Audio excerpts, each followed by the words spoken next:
amaze kwemera ko inyoko muntu ibaye muri we, ibyaha bya Adamu byose ko ari we bibazweho, nta kindi Imana yari kumukorera kwari ukumurimbura. Point entre, nta kindi.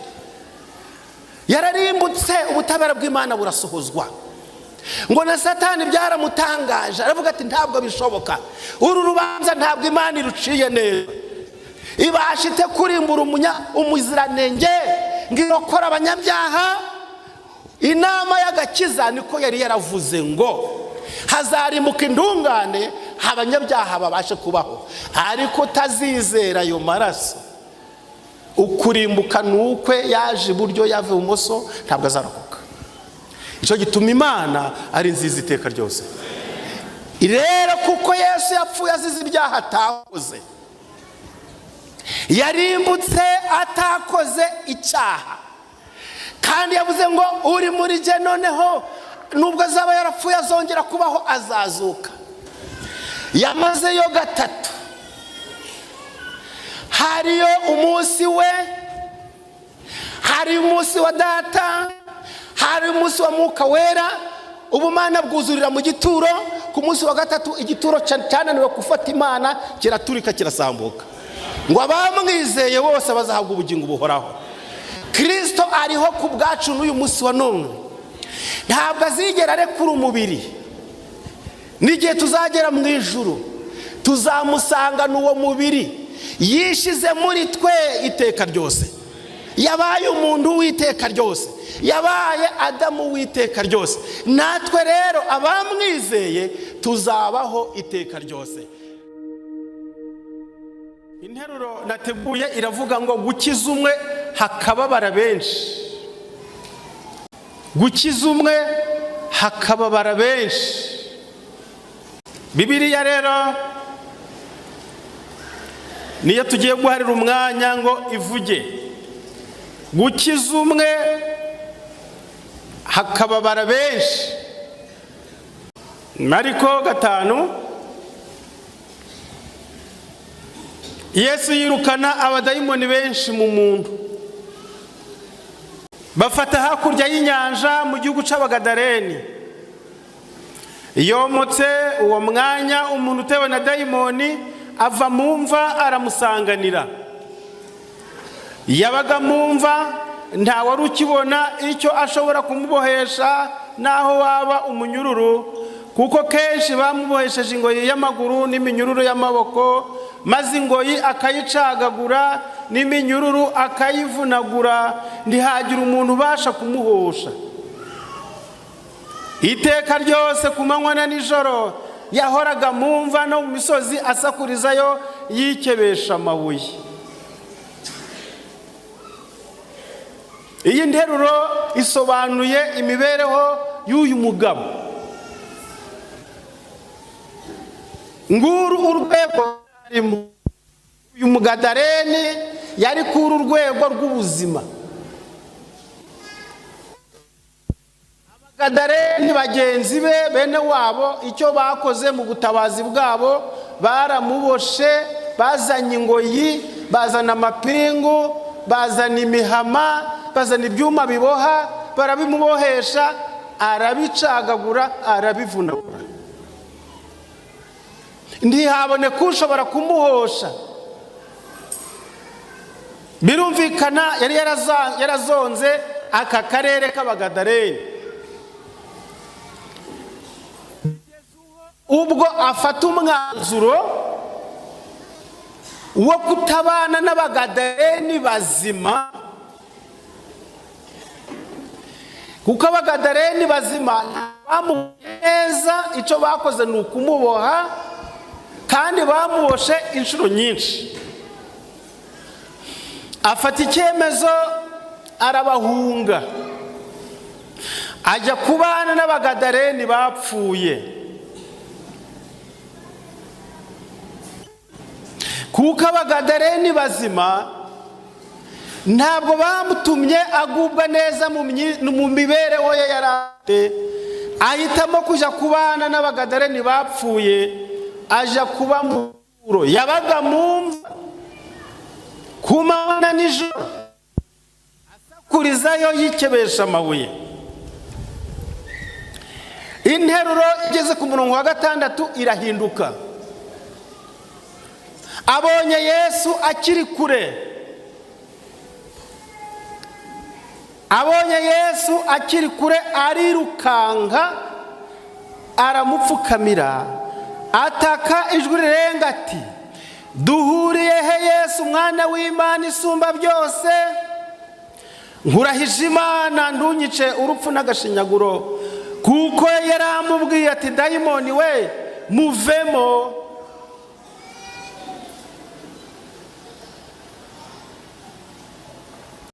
Aramubaza ati, witwa nde? Aramubaza ati, witwa nde? Undi ati, Ingabo niryo zina ryanje kuko turi benshi. Aramwinginga cyane ngo atabirukana muri icyo gihugu. Aramwinginga cyane ngo atabirukana muri icyo gihugu. Tugeze ahantu hagoye kandi hakomeye. Aramwinginga cyane ngo atabirukana muri icyo gihugu. Reka mbaze abanyicaye imbere, ninde uri gusaba, ninde uri kwinginga? Ngo ni iki? Bibiliya iravuze ngo ninde? Dayimoni ari kugenza ate? Ari kugenza ate? Ari kwinginga. Gusenga ni kimwe, hari igihe gusenga biba bidahagije, bikaba bidusaba ko turenga isengesho gusa tukaja mu kwinginga.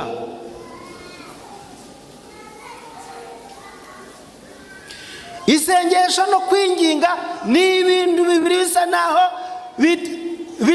birambutse cyane. Kwinginga biri hejuru yo gusenga, kandi n'Imana ishaka, ntabwo ishaka ko tuba abanyamasengesho gusa, y'amasengesho ya gahunda, ahubwo dufate n'ibihe byo kwinginga.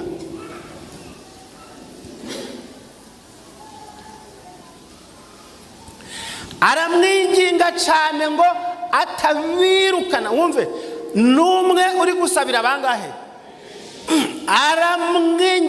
Aramwinginga cyane ngo atabirukana muri icyo gihugu. Bibiliya ifite ibanga rikomeye cyane, muze gutega amatwi tujyane mu mwanya muto. Tumaze kumva ko ari nde uri kwinginga. Uri kwingingwa ninde?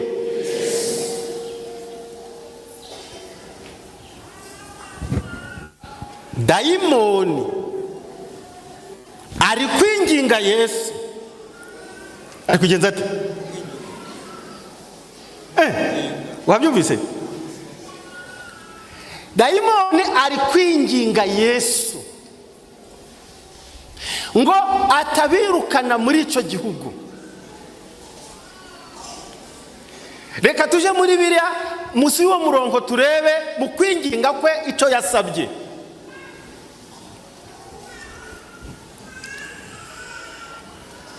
Turi ku murongo wa kangahe? Turi kujyana kuri uwo musozi. Kuri uwo musozi hari umugana w'ingurube nyinshi zirisha. Nuko aramwinginga ati, twohereze muri ziriya ngurube tuzijyemo. Twohereze muri ziriya ngurube tuzijyemo. Ariko wumve ko ntabwo barapfa kujyamo, bari kubanza kwinginga. Kandi barasabye ngo genza ute? Twohereze muri ziriya ngurube tuzijyemo. Bari kuzireba, abadayimoni barareba burya. Ngiziriya bazibonye. Twohereze muri ziriya ngurube tuzijyemo. Inshuti zanjye, mfite ibanga ntazi neza, nzakomeza kuribaza Yesu icyatumye bamwinginga akabakundira. Muri Bibiliya yawe handitsemo ngo agenza ate? Ngwiki? Arabangira? Agenza ate? Arabakundira. Ahangaha haje hampa imbaraga, niyo nacogoye ndavuga nti mwami, none se abadayimoni wabakundira ubu nije utari kwemerera koko? Uretse kwizera kwanje gukeya, abadayimoni arabakundira, arabasubiza ngo ibyo musabye mugenje mute murabihawe, ingurube nizanyu ngizo. Bundi nandi mwe mwazizanye mu bizera cyane, mujana umwanda wanyu mujyane, bamuvamo bazijyamo, bamuvamo bagenza bate bazijyamo. Ingurube rero bazigezemo zimanuka ku gacuri ziroha mu nyanja, zari nk'ibihumbi 2. Ibihumbi bingahe? Se uyu muntu ufite ingurube ibihumbi 2 ni umukene?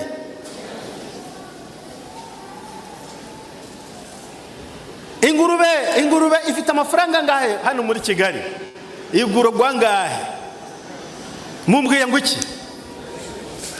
Muri Abadventiste munakomwera muti twebwe iby'ingurube nto tubizi. Niko mumbwiye? Ntabwo muzi agaciro k'ingurube, kuko mwebwe muri hirya yazo kure. Ntabwo ari byo. Mugomba kumenya agaciro kazo, mugomba kumenya uko zigura. Ase umuntu ntabagorono barimo, ntaba veterineri barimo, ntabayobozi bo mu nzego zibanze bari hano, ntabashinzwe amazu 10, ntabashinzwe utugari, ntabashinzwe imirenge bari ahangaha bashinzwe guteza imbere abaturage bayobora. Murenda kwisha mu gatebo k'ubukirisito, ntabwo muri kwisi. Maze rero icyo mfaga namwe nico, dore icyo dupfaga. Maze iyo mugeze hano mbese muba mwabaye abantu b'Imana. Hari n'abaziryaga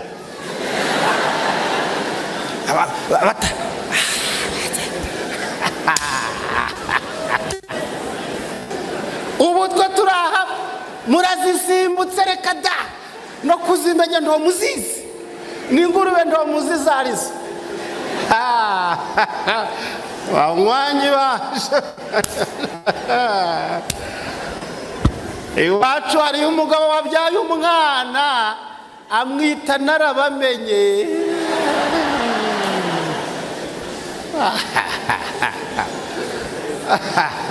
Mbese ubu mwibereye mu isi nshya, n'ingurube ndo muzizi.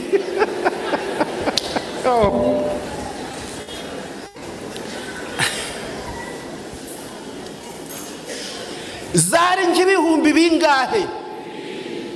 Uyu muntu cyanga irishira hamwe ry'Abagadaleni ryari rifite umushinga ukomeye, bari bafite proje, umushinga wabo urimo ingurube ibihumbi bingahe? 2.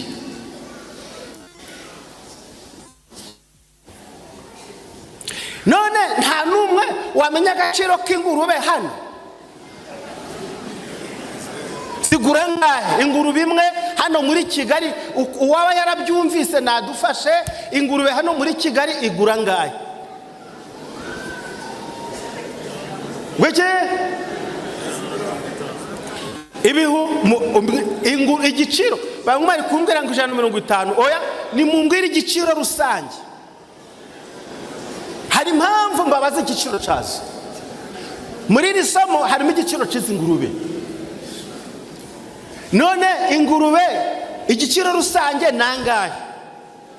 Muri rusange twemere 200, twemere 150. Ayo muremera niyo ndemera. Muri rusange twemeye 150, 200. Ngoje twemeye angahe? Ngoje 150 tubyemeze, sawa. Ubwo twashizemo hagati, twashize muri mwahera, ingurube ni 150, zari 2,000, bamuvamo bazijyamo.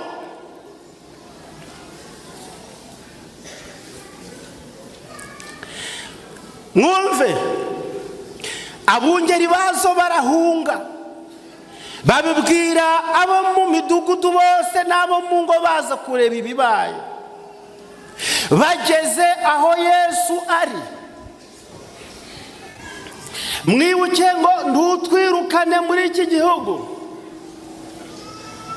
barashaka kuba muri iki gihugu. Abaki ntutwirukane hehe, ahubwo twohereze he. Arabakundira, bamuvamo bazamo, zisuka ku gacuri zijya mu nyanja, zihotorwa n'amazi. Ntimutekereze ko n'abadayimoni bahotowe n'amazi, baracari bazima kandi ntabwo bari mu mazi, ntabwo barayabamo. Ahubwo abungeri bazo bagiye gukora irarika, baja ku misozi kurarika bene ingurube n'abo mu mudugudu ngo baze barebe ibyabaye. Abo mu midugudu na bene ingurube bose baza kureba ibyabaye. Bageze aho Yesu ari, murebe ku murongo wa 15, bageze basanga uwari utewe n'ingabo z'abadayimoni yicaye, yambaye, afite ubwenge nk'abandi, baratinya. Basanze afite ibintu 3 bikomeye. Basanze ameze ate? Yicaye, 2, yambaye, 3, afite ubwenge. Ngibi ibintu 3 ababanye na Yesu, ababonye Yesu bagomba ite ni 3. Nuburamo kimwe ntawe ufite. Ijambo kwicara mu mvugo ya Bibiliya ni ukuba ufite amahoro. Basanze afite amahoro. Icyambere Kristo atanga mu mitima yacu ni ukuduha amahoro. Aya mahoro ntabwo ari amahoro abaturanyi bacu baduhaye. Aya mahoro ntabwo ari ay'abagabo n'abagore batanze kuri bene wabo baturanye nanga se abo babana mu nzu. Aya mahoro si amahoro atewe nuko imodoka yawe ntaco yabaye. Aya mahoro ntabwo ari amahoro aterwa nuko wabonye umushahara urambuye munini. Aya ni amahoro ahoraho, n'igihe ibintu bitameze neza aya mahoro umwana w'Imana arayahorana. Yesu aravuze ngo simbahaye nguko abisi bagenza bati. Herutse kumva umubyeyi ari kubwira abana be ati mwabana mwe mwampaye amahoro. Ndamuhamagara nshaka kumuganiriza amadamu kuri gusaba abana icyo badafite. Kuki uri gusaba bari abana icyo badafite? Ati ushaka kuvuga ikindi? Niba utarayabahaye uri kubasaba icyo utabahaye ute? Ayo wabahaye niyo baguhaye, bakugaruye ibyo wabahaye. Rero uburere wabahaye nibwo barimo. Wibasaba icyo badafite, ahubwo amahoro natangirire mu mutima wawe. Basanze rero abaje kureba ibyabaye, basanze wa muntu bari baraboshe, bari barashizemo amapingu. Basanze bwa mbere Yesu yamuhaye iki? Amahoro. Yicaye. Mufite indirimbo ivuga ngo nicaye imbere ya Yesu mpabonera iki?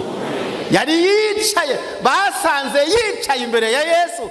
Kwicara imbere ya Yesu nta mahirwe arutayo. Niho nsiga ibimbabaza, ngumva nduhutse, nabagezemo mbabaye. Imana yambitiyemo iri torero. Nari maze imyaka isaga 20 ndi gusaba amahoro padiri mu nzira ya penetensi, ariko nta mahoro yampaye. Mbonye Yesu, mbwirijwe ubutumwa bwiza, maze kwemera, ndaruhuka rwose. Ibintu bitatu: basanze yicaye ikirango c'amahoro, basanze yambaye ungureho n'ikanzu wambare bw'isoni z'ubwambure bwawe zitagenza zite, basanze yamaze kubabarirwa n'Imana. Ingeso ze zose zari zatwikiriwe n'ubuntu bwa Yesu. Icyo Kristo adukorera cya kabiri gikomeye, iyo tumaze kumwemera nk'umukiza wacu, aratwambika agatwikira isoni z'ubwambure bwacu. Turatsindishirizwa n'ubuntu bw'Imana kubwo kwizera, duhabwa ubugingo busha muri Kristo, duhabwa imibereho misha, ibyadutsindaga tukabitsinda mu izina rya Yesu. Gatatu: basanze noneho yari afite amahoro, yari yambaye, kandi yari afite iki? Ubwenge. Ubwenge ni ikirango cy'ubuyobozi bwa Mwuka Wera. Ibi bintu ari bitatu birakenewe cyane mu itorero ryasigaye. Dukeneye amahoro y'umutima dukuye kuri Yesu, dukeneye gutsindishizwa n'ubuntu bw'Imana kubwo kwizera, ngo ingeso zacu za kera zitwikirwe, amateka yacu ye kongera kwibukwa imbere y'Imana. Iyo turi muri Kristo rero tuba turi ibyaremwe bisha, ingeso zacu Imana ntiyongera kuzibuka. Nzabababarira rwose pe, sinzongera kwibuka ibicumuro byanyu. Abana b'Imana bakiye Yesu nk'umukiza wabo, yabahaye iribanga, yabahaye amahoro, kandi arabababarira. Icya gatatu: yabahaye ubwenge. Niba uri umudivantiste warakiye Yesu, ukaba wari kutekereza ariko ukaba utagira ubwenge, ukaba utagira ubwenge, warayobye pe. Ibi niyo byanditse ku irangamuntu, ku identite y'Abakristo: n'amahoro, n'agakiza, n'ubwenge. Ubwenge ni ukuyoborwa na Mwuka Wera. Ejo narababwiye nimugoroba ngo umuntu wa gatatu, uwa gatatu mu bumana, uwa gatatu mu bumana ariwe Mwuka Wera, arakenewe cyane muri iri torero ryasigaye. Nta bindi, inyandiko turazifite, gahunda yacu ni nziza, ibintu byose muri porogaramu y'iri torero ni sawa sawa. Urugamba ruri ku ntambara yo kubura Mwuka Wera gusa.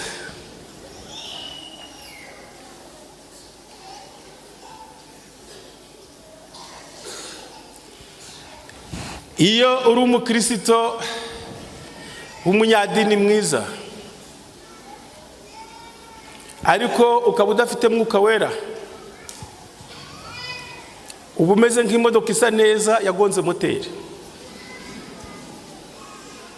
Iyo igonze moteri amapine arashase, ibirahure birameneka,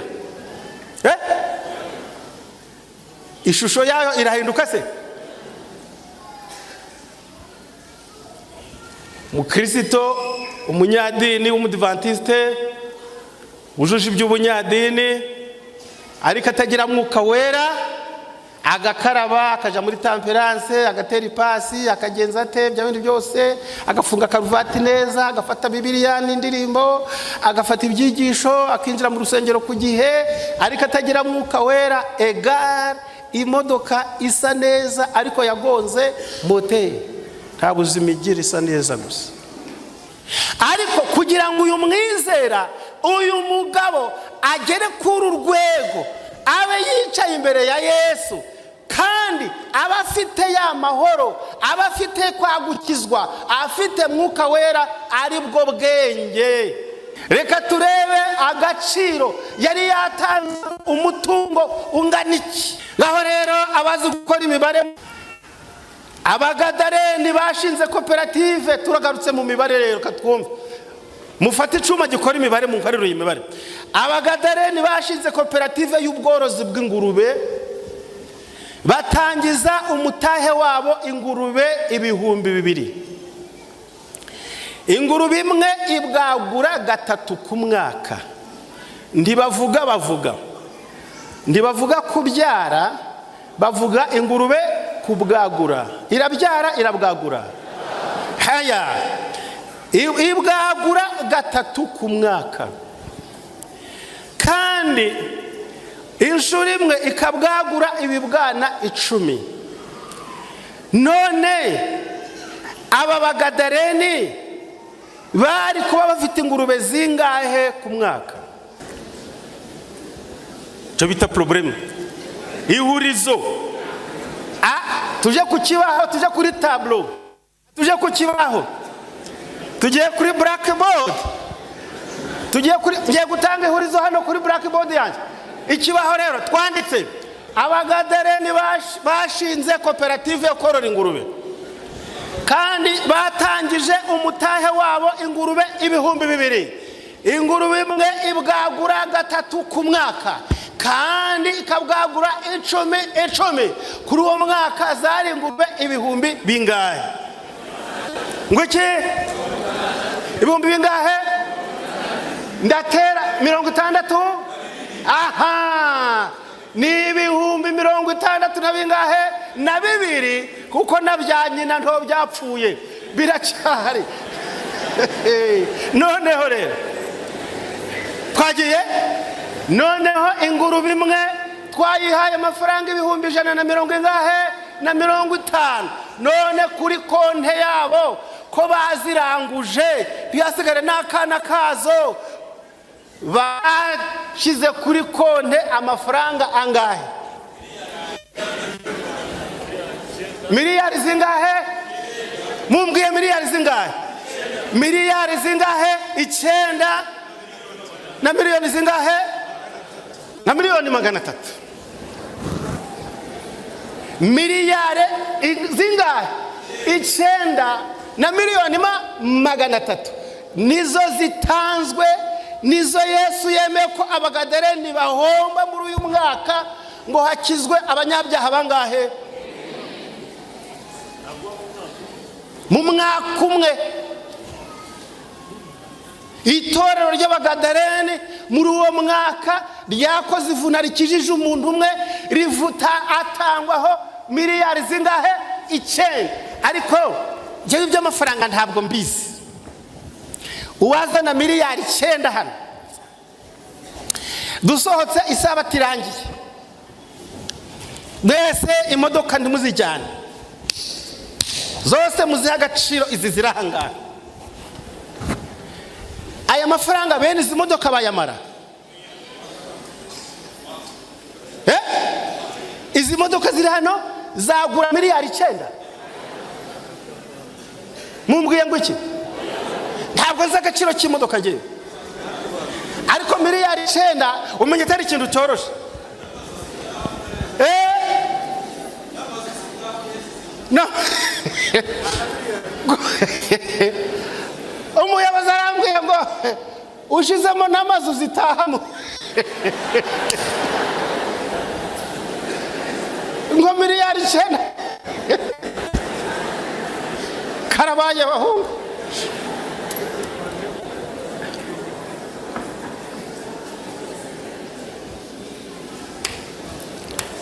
Mwese muraho, nguko uko Yesu ateye.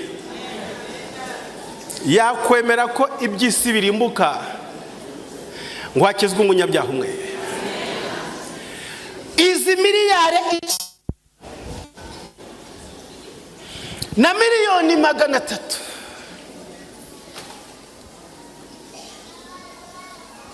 uwabateranya mwese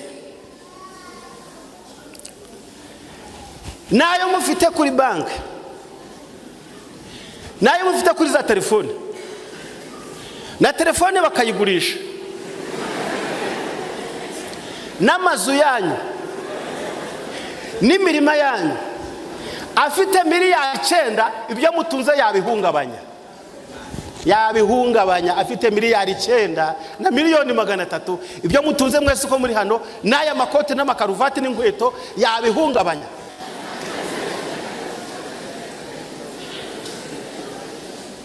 Ntabwo Imana izemera ko abantu barimbuka ngo ni ukugira ngo ingurube z'abantu zidahungabana. Kubera iki Yesu yemereye ko abadayimoni bazijyamo zikanarimbuka? Dore izi ngurube namwe muzindebere, namwe muzicira urubanza. Bwa mbere muri barabagadare ziriya ngurube ntizari zemerewe gutambwa. Zari bitambo se? Zari bitambo? Ntizari amaturo. Watura ingurube wapi? Mwumve neza, reka nze hano mu Rwanda ntizari n'inkwano. Wakwa ingurube se?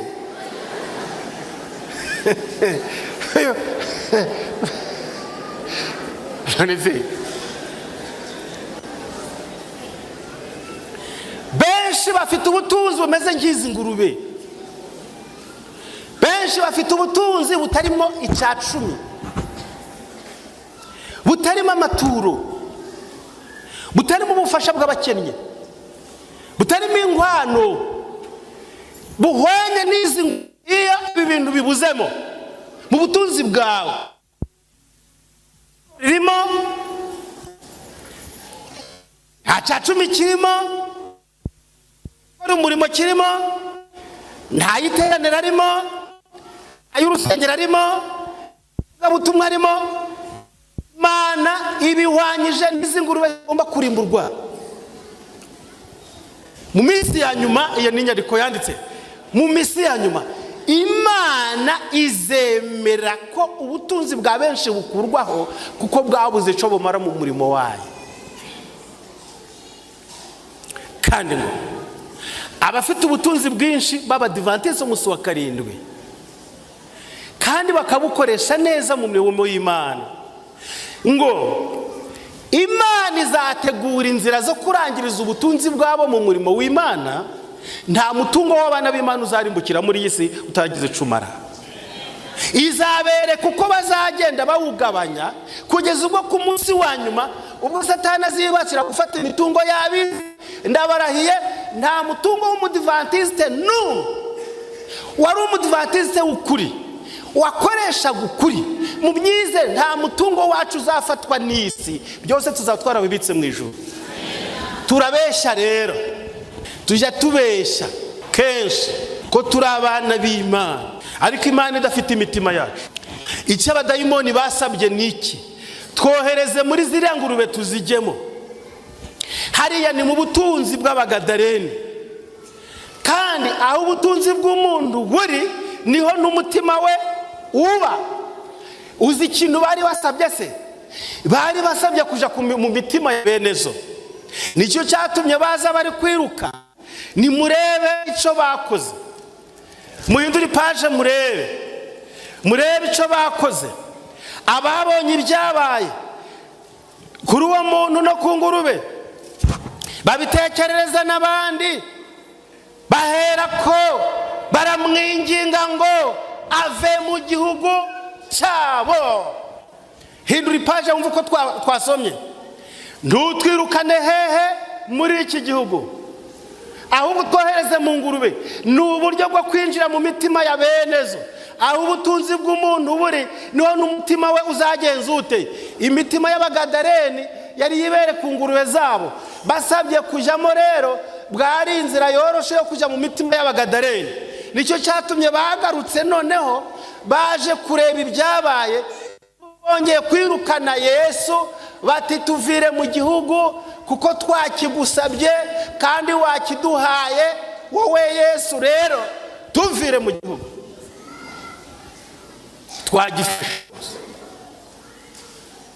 Mundebe, Yesu arabakundira. Abadayimoni basabye kujya mu ngurube, agenza ate? Arabakundira. Baje kumwirukana mu gihugu, nabwo agenza ate? Arabakundira. Reba ku murongo wa 18 acikira mu bwato agiye. Rero baramwirukanye. Wa muntu wari utewe n'ingabo z'abadayimoni aramwinginga ngo bajyane. Agenza ate? Aramwinginga ngo bagenze bate? Hari ibanga ririmo hagati kwinginga kuriya mugabo ntabwo kurasubizwa neza.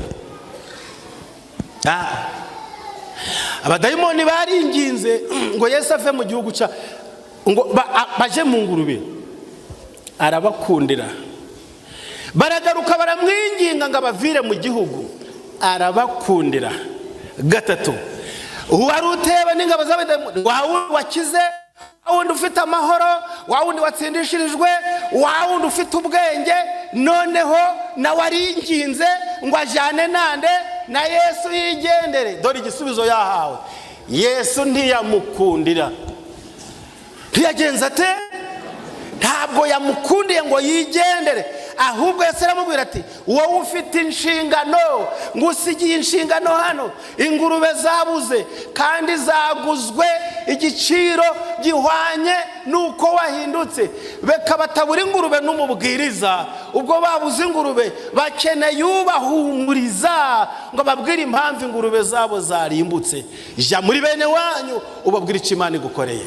Kindi kintu cya gatatu gikomeye, umuntu wakiriye Yesu muri we, icyambere ni amahoro, kabiri ni agakiza, gatatu ni ubwenge bwa Mwuka Wera, icyakane ni ukwamamaza ibyo yakorewe. Niba iki kirango utagifite uri umunyabinyoma rwose. Niba utarata ngo wamamaze ibyo Yesu yagukoreye mu mudugudu wanyu, mu rugo rwawe, mu gihugu cyanyu, mu karere kanyu, ngo wamamaze icyo Yesu yagukoreye, ntacyo wabonye. Ni ukubeshabesha, ni ukubeshabesha gusa. Igendere iwanyu ubabwire icyo Imana igenje ite igukoreye.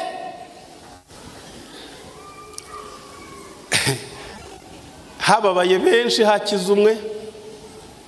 Gadareni barababaye, ariko umwe yararokotse arakira, kandi ni naho agakiza kabo kagomba gushingira. Nshuti zanjye, iyo dusomye hariya murongo 20, aragenda, agenza ate? Aragenda, agenza ate? Aragenda atangira kwamamaza Dekapoli yose ibyo Yesu yamukoreye byose. Abantu bose barumirwa. Kubwiriza abantu bakumirwa. Niba utari wabwiriza ngo abantu bumirwe, utanga ubuhamya abantu bumirwe, uwerura ibya Yesu abantu barebe bumirwe, uri uracyabeshabesha. Dukwiriye kwamamaza ibyo Yesu yadukoreye, abantu bakumirwa. Uyu muntu yize he? Imyaka n'imyaka maze ari umusazi. Umunsi umwe abonanye na Yesu, agarutse ari kuvuga ubuhanuzi. Hari umuhungu numvise,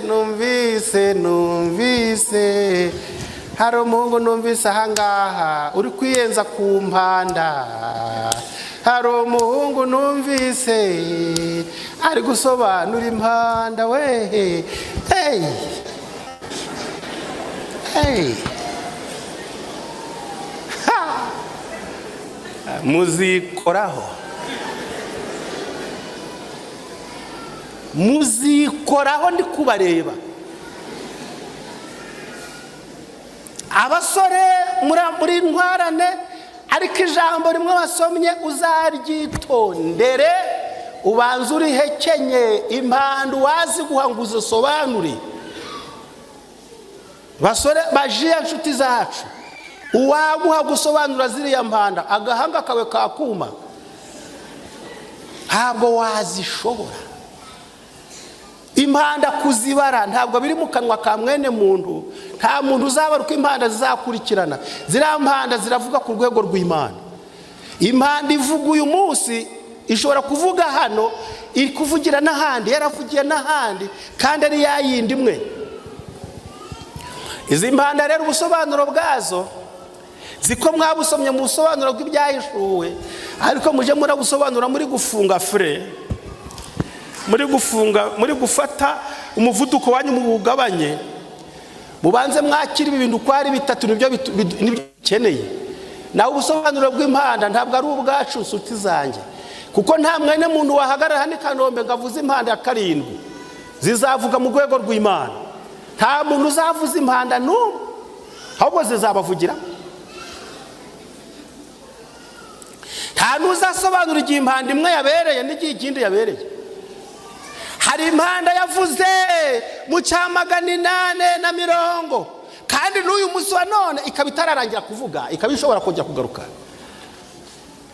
Rero icyo dusabwa ni ikintu kimwe gusa, mbese Kristo ari mu bugingo bwanjye, mbese ndamamaza ibyo yankoreye, mbese uyu munsi wa none mfite ubuyobozi bwa Mwuka Wera mu bugingo bwanjye. Umunsi umwe nari mu iteraniro ahantu, nagiye mu giteraniro cya General Conference, bari bashizeho ibyapa banditse ku byumba ibyo abantu bagomba gusengera. Twari muri leta ya Missouri, none mbona icyumba cyanditseho abasengera urubyiruko, abarasengera urubyiruko rw'itorero ry'Abadventiste ku isi baraja muri iki cyumba, abarasengera mifemu icyiciro cy'abari n'abategarugori baraja muri iki cyumba, abarasengera ibigo byacu by'ubuvuzi baraja muri iki cyumba, abarasengera ibigo byacu by'amashuri baraja muri iki cyumba, abarasengera ivugabutumwa baraja muri iki cyumba, bagenda batondeka ibyumba by'ibyiciro abantu barasengera. Bona hari icyumba cyanditse ngo abasabira ko itorero ryuzuzwa Mwuka Wera, ni hano baraje. Mba mpisemo ahangandi ndaja kubasabira Mwuka Wera, ariko ubwo abantu nsanga baruzuye, umwe yavagamo undi ajyamo uko nimero zafashwe, bari buzuye basimburana. Natangiye saa 10 z'umugoroba ndegereje ngo barara, byageze saa 6 z'ijoro ntari nashobora kwinjiramo.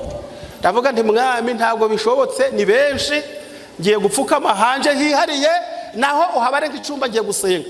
Ndagenda nje mu cyumba ndyamye hotel ndasenga, nihwanya n'abarimo. Abasabira ko itorero rihabwa Mwuka Wera nibo bari benshi kunza abandi bose. Dukeneye Mwuka Wera ngo ayobore iri torero. Igihe cyose tuzakora tudafite Mwuka Wera, tuzakora nk'abari mu isoko, tuzaba tumeze nk'abaremye isoko, ntacyo tuzatahana.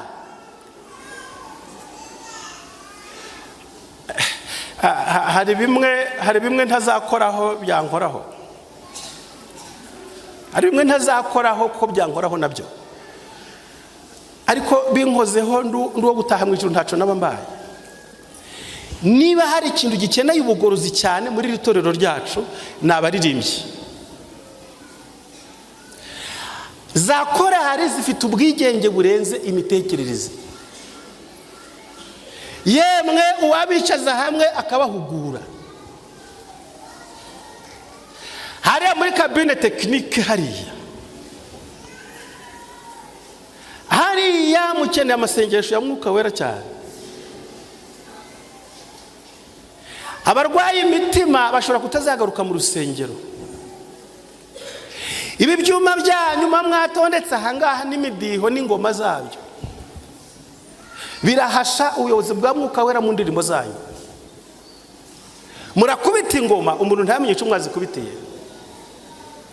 Bigeze no ku rwego aho twicishe bugufi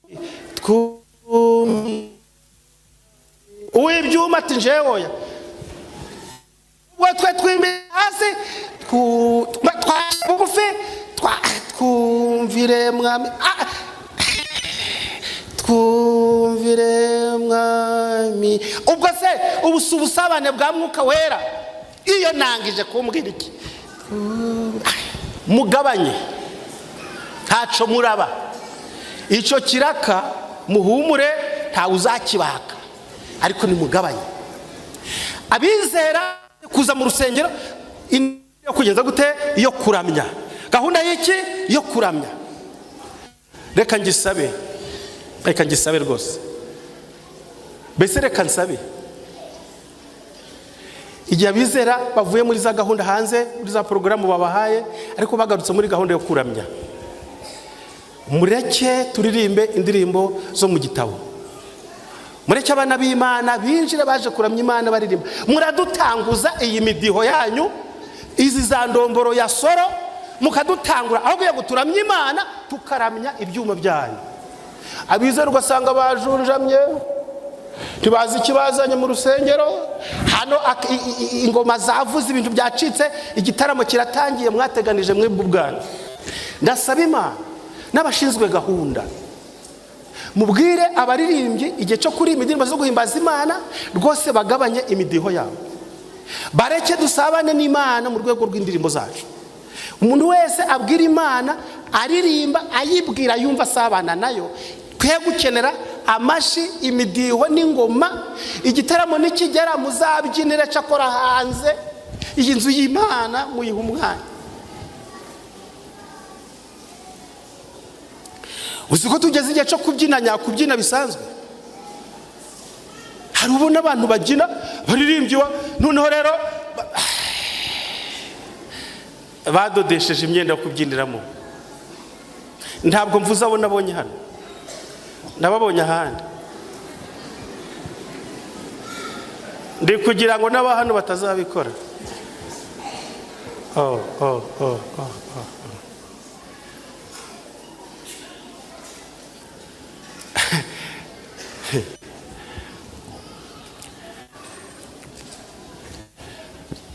Imana Mwuka Wera akadufasha kugorora ibyo mu mitima yacu bigoramye, tukitegura kujya mu ijuru. Hari byinshi tugomba gutangamo inama, ariko nta mwanya wabyo dufite. Reka nsabe abana b'Imana muri uyu mwanya, ibyo Yesu akorera imitima yacu birahambaye cyane. Twaganiriye ibijyanye n'imbabazi n'umujinya bya Yesu. Reka mbabwire ibanga rikomeye cyane, ndaniho ndasoza, ubu nashoje. Ibyo byigisho byinshi yo ku isabato mufite, muzabyitegereza, murebe inyuma ku gifuniko ibintu bihari. Ku gifuniko hari iki inyuma? Hari iki? Ibyigisho byanyu hari umusaraba. Umusaraba urahari? Ni iki kandi muwurebe? Umusaraba uri iki? Iki? Iki? Iki? Hariho iminzani.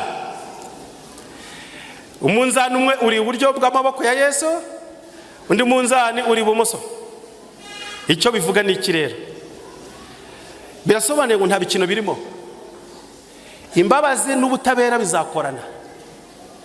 Ntawe uzabwira Imana ngo mbabazi uri imbabazi uri imbabazi. Iminzani zaraturana. Ku ruhande rumwe hari imbabazi, ku rundi ruhande hari ibihano. Birari byo Kristo yari yambaye. Niwe wenyine wapfuye urupfu rwo kwirimbuka. Ntabwo yapfuye urupfu rw'umunyabyaha apfa, oya, we yararimbutse. Vuga ngo uburakari bw'Imana bwasutswe ku nyoko muntu ngo irimbuke, ariko kuko yari yagiye mu cyimbo cy'inyoko muntu aba ari urimbuka. Yapfuye arimbutse ngo utazongera kubaho ukundi. Uzati ata ntandukanijwe nawe kubw'inyoko muntu, ubutungane nagize bwose ububare kuri mwene muntu ko yagutunganiye. Uzizera ya maraso mennye ku bwabo bazahabwa ubugingo buhoraho. Ntanze ubugingo bwanje buhoraho, mweguriye inyoko muntu, nk'unyizera atarimbuka, ahubwo muri aya maraso ahawe ubugingo bugenje bute buhoraho. Urubanza Imana yaciye Yesu amaze kwemera ko inyoko muntu ibaye muri we, ibyaha bya Adamu byose ko ari we bibazweho, nta kindi Imana yari kumukorera kwari ukumurimbura. Point entre, nta kindi. Yararimbutse, ubutabera bw'Imana burasohozwa.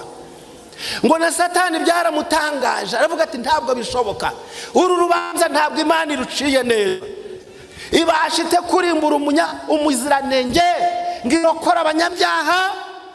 Inama y'agakiza niko yari yaravuze ngo hazarimuka intungane, abanyabyaha babashe kubaho, ariko utazizera ayo maraso, ukurimbuka nukwe yaje iburyo yave ibumoso, ntabwo azarokoka. Icyo gituma Imana ari nziza iteka ryose. Rero kuko Yesu yapfuye azize ibyaha atakoze, yarimbutse atakoze icyaha, kandi yavuze ngo uri muri jye noneho nubwo azaba yarapfuye azongera kubaho, azazuka. Yamazeyo gatatu. Hariyo umunsi we, hari umunsi wa Data, hari umunsi wa Mwuka Wera. Ubumana bwuzurira mu gituro. Ku munsi wa gatatu igituro cyananiwe gufata Imana kiraturika kirasambuka, ngo abamwizeye bose bazahabwa ubugingo buhoraho. Kristo ariho ku bwacu n'uyu munsi wa none. Ntabwo azigera arekura umubiri. N'igihe tuzagera mu ijuru tuzamusanga n'uwo mubiri yishize muri twe iteka ryose. Yabaye umuntu w'iteka ryose, yabaye Adamu w'iteka ryose. Natwe rero abamwizeye tuzabaho iteka ryose. Icyanshimishije rero ni iki? Ngo nitugera mu isi nshya azajya aza buri gihe ku isabato atubwirize ibyabaye byose.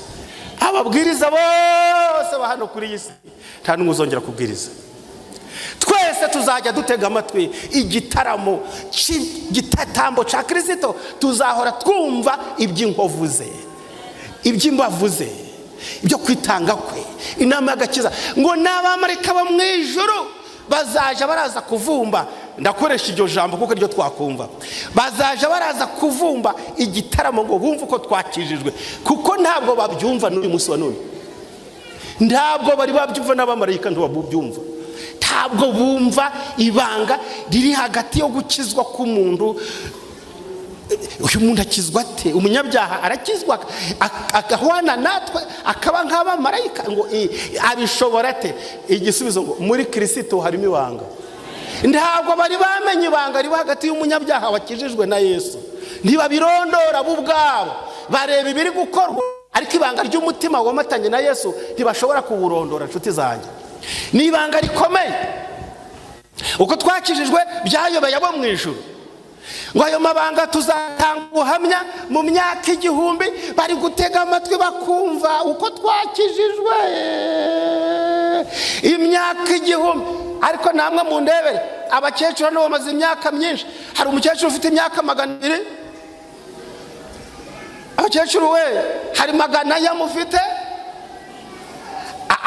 Abamaze kurenza ntimugeze ku myaka nk'ijana n'ibiri, 103. Imana izaduha avance y'ubugingo buhoraho, maze turirimbe dutanga ubuhamya imyaka ingahe? 1000. Nta mwene muntu wayirengeje. Adamu yamaze imyaka ingahe? Adamu yamaze ingahe? Uwarengeje 1000 ninde? Hari uwo mwasomye muri Bibiliya? Ubwo rero impamvu tuzahabwa avance y'imyaka 1000 mu gitaramo nuko ku isi nta n'uwogeze agira 1000. Reka nje nango muri uyu mwanya tumenye ko Imana ishobora gukiza umwe hababaye bangahe? Benshi. Arega bene ingurube bararize, ariko ntibishimye, ariko basigaranye umubwiriza mwiza, basigaranye umuhumuriza. Babuze ingurube basigarana umubwiriza. Imana ihimbazwa. Reka nje nango, ntabwo ndabaza abayobozi bivuna bije bateganije izakora irivuna, ntabwo nzanayibabaza, bazambwira ibindeba. Ariko ntabwo mwageje kuri miliyari 9. Ntabwo bije yanyogeze kuri miliyari 9. Wenda muzambwire miliyoni 100. umunyabyaha umwe. Muzanyereka muri porogaramu abo twateganije twumva tuzabatirisha ni bangahe, dufite icyerekezo cyacu kimeze gite. Ariko uko muzabigenza kose ntabwo uzambwira ko mwateganije kubatirisha umuntu umwe gusa. Ariko irivuna rya Yesu ryatwaye miliyari 9 na miliyoni 300 ryabatije bangahe? Umwe. Ariko abwiriza dekapoli yose. Reka dusabe Imana ngo itwuzuze Mwuka Wera. Ibi byumweru 2 byo kwerura ibyo Yesu yadukoreye, umuntu wese azabivuge mu mudugudu wabo. Turarika abashitsi benshi kurenza abo Abagadareni bararitse, kurenza ibyo ingurube zararitse. Ahubwo twebwe turarikisha Mwuka Wera, kandi Imana izabidushoboze kubwa Yesu Umukiza wacu.